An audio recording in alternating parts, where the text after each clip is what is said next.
All righty. Good afternoon and welcome back to Wildfather Bets, guys. We will give a quick recap of the college football semifinal Fiesta Bowl game that happened last night between Ole Miss and Miami. And then we're going to talk about this wild card matchup that we have on Monday night between the Pittsburgh Steelers hosting the Houston Texans. But first, please make sure you subscribe to the channel, notifications on so you know when we post, notifications on for community posts as well. And then just interact with the content, like the videos, comment on them, share them around. Anything you can do to help us grow. Never charge for these picks. Just want to grow the channel. You guys have been a big part of that this year, and I sincerely appreciate it. Thank you. And then also, again, housekeeping. So this is the second to last video for the games this weekend. We already uploaded a video much earlier this week for the Peach Bowl tonight. And we've uploaded videos on both the wild card games on Saturday, 2 of the wild card games on Sunday, and now this one for Monday night. So the only one that we still have to get you guys is Jacksonville and Buffalo. We are still reading that one. That is by far the most coin flippish of all of them. So we'll get that to you at some point here in the near future before kickoff. Okay. Fiesta Bowl. So we had 10 units on Miami at -3. They won by 4, so we hit on that 10-0 on the night. So that's a positive day for us. The game really went. I mean, I'm not gonna toot my own horn, but the game pretty much went exactly like we said it would, up until a key point in the third quarter where injuries happened. So early on in the game. Very much so, Miami in control, felt like they were dominating the game, but Ole Miss hitting big plays. So like none more evident than the 70-some-odd yard touchdown run by Kawan Lacey, where Miami had 9 first downs, Ole Miss had 1, but the score was 7-3 Ole Miss because that 1 first down was a 70-some-odd yard touchdown run. That continued on for really most of the first half, and it is ultimately what set the tone for how Miami was able to win the game in the fourth quarter.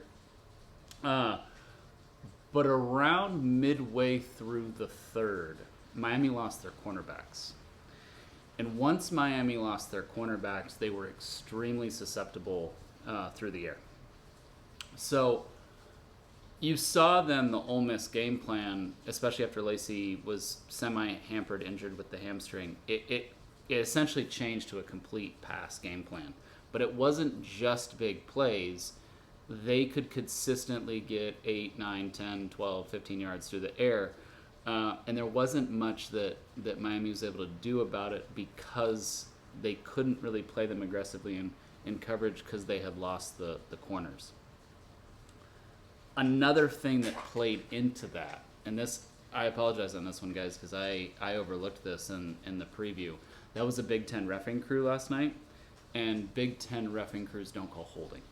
So there were several times on Chambliss's rollout, scroll, everything, because the Miami pass rush is so good, the Ole Miss tackles were holding Mesidor and Bain, but it doesn't matter because it's a Big Ten reffing crew and they don't call it.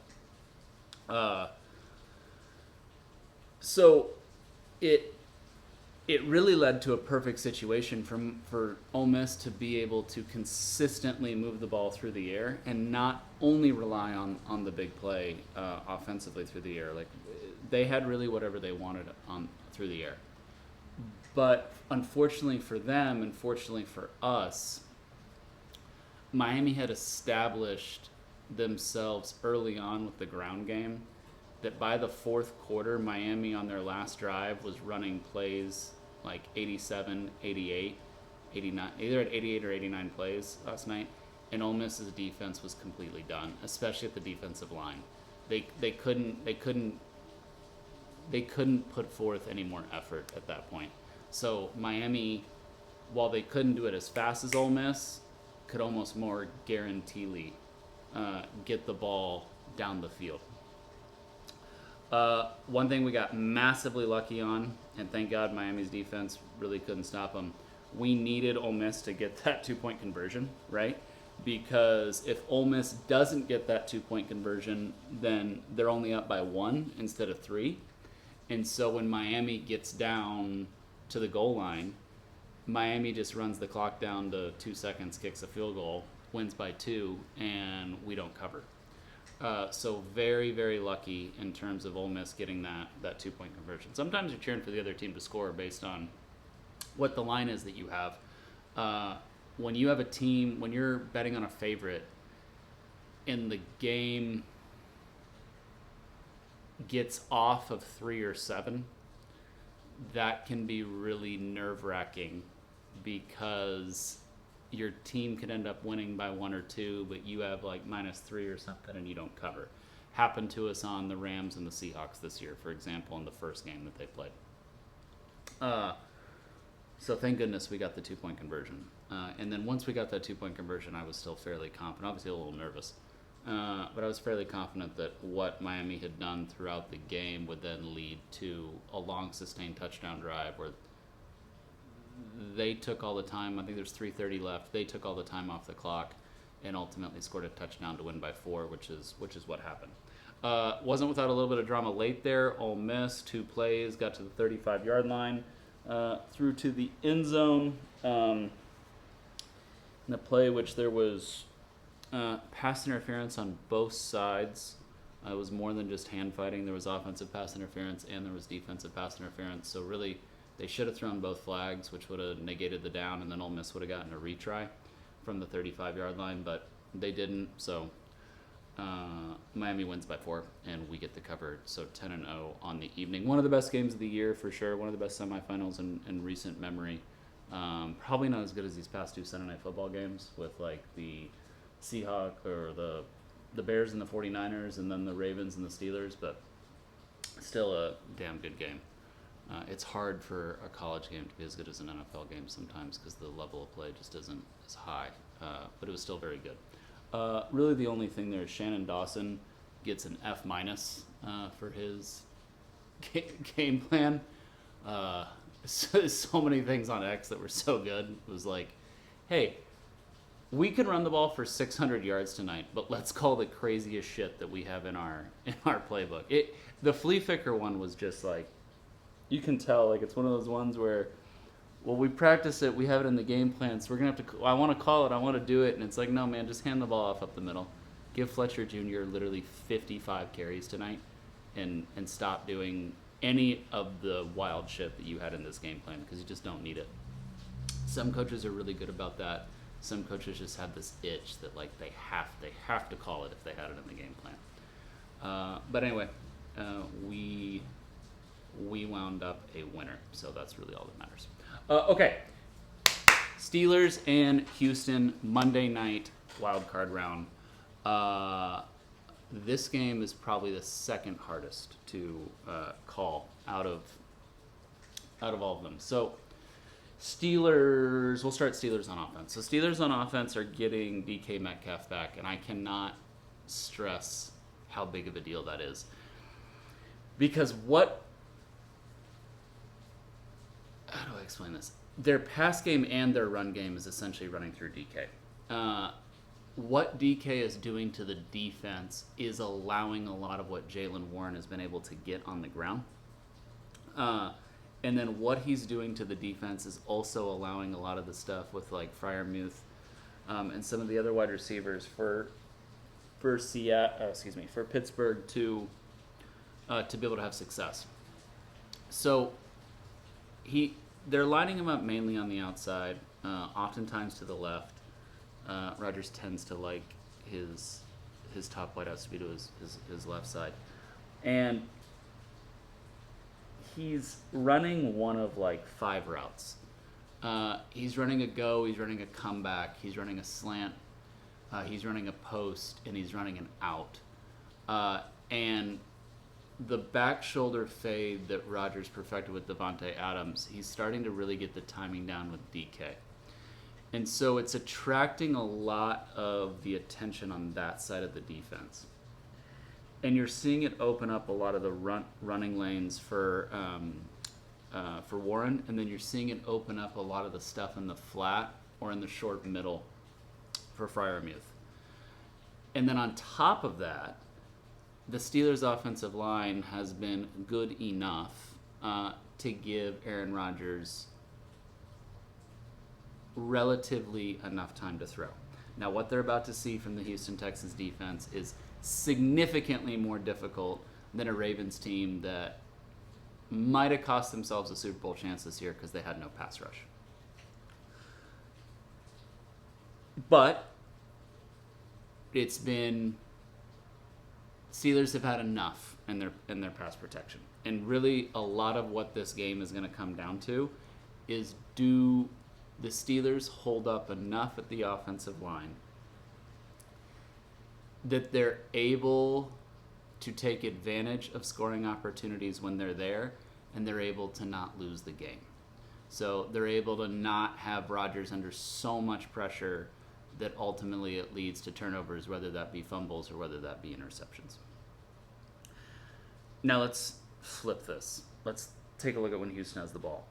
The Steelers' defense has been coming on very strong, and there will be some matchup advantages here against Houston. So the reason Houston had such a resurgence in the second half of the season, because the defense has been good all along, the offensive line started playing much better. Highsmith and TJ Watt on opposite ends is a little bit of a different animal, and then Hayward in the middle is a run stopper. When we're not just talking a regular season game, we're talking like playoffs, maybe his last year trying to win a Super Bowl, is another animal too. What the Texans have to do is the Texans have to stay on schedule enough to where when they have their shot plays for like Nico, that CJ Stroud is upright enough and in the pocket long enough to be able to hit it. Because if you're going to get this Steelers defense, you're going to pick apart their secondary a little bit like Zay Flowers did last week. The problem is, on paper, this Houston Texans offensive line, and in practicality, is going to struggle a lot with the Steelers pass rush. And we don't have enough data on this for it to be a true statement 100%, but we are leaning towards CJ Stroud is a bit of a dome darling in the NFL. Meaning that when he gets in an inclement weather situation, which Pittsburgh will be in on Monday night, he has significant drop-off. Which is really surprising to me, just based off of his Ohio State background. But one of the things that people misconceive about college football is how much, like, there isn't a whole lot of college football that's played outdoors in inclement weather, because up until this past year and now this year, we have a first-round home playoff game. The last game that you played that wasn't in a dome or like down in Miami was Thanksgiving weekend. So like, yeah, it can get kind of cold and like it's not like you're playing games outdoors in January, you know? So CJ has really struggled in the short amount of time that we've seen. That's why I said we don't have enough data yet. But in the short amount of time that we've seen, when he's in inclement weather outdoors, like it really got him against the Chiefs in the playoffs. I think that was last year. So how do we see this one? The number is what gave us the play on this one. So you can get 3 pretty much everywhere, and you can get 3.5 at a few places. I don't expect the 3.5 to stay there too much longer. This is very much so a toss-up, and you guys know when we're getting 3 or more in a toss-up, we're taking it. So we're going to be on the Steelers plus 3.5, but unlike all the other plays this week where it's 10 and 20 units, this one's going to be for 5.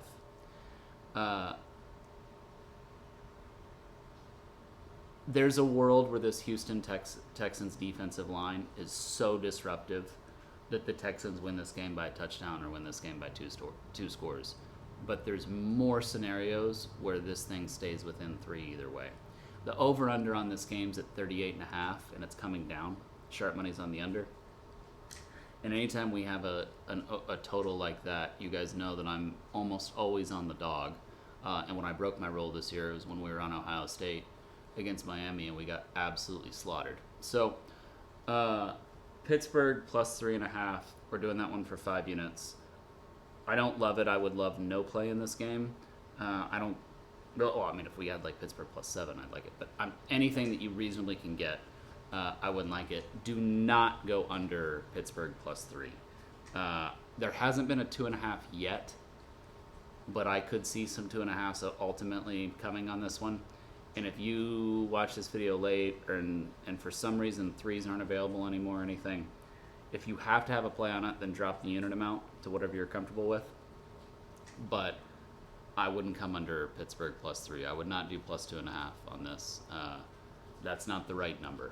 The right number is 3 or above. We can still get 3.5, and so that's what we're taking. So Pittsburgh plus 3.5 for 5 units. All right, enjoy the Peach Bowl tonight. We will be back at you again with one more video this week for Jacksonville and Buffalo. That one's also a toss-up play, so that's why we're taking more time on it. And that's an indication by the line, right? Line is anywhere from a pick to 1.5. And let's go Steelers. But yeah, have a good night. Appreciate you guys very much.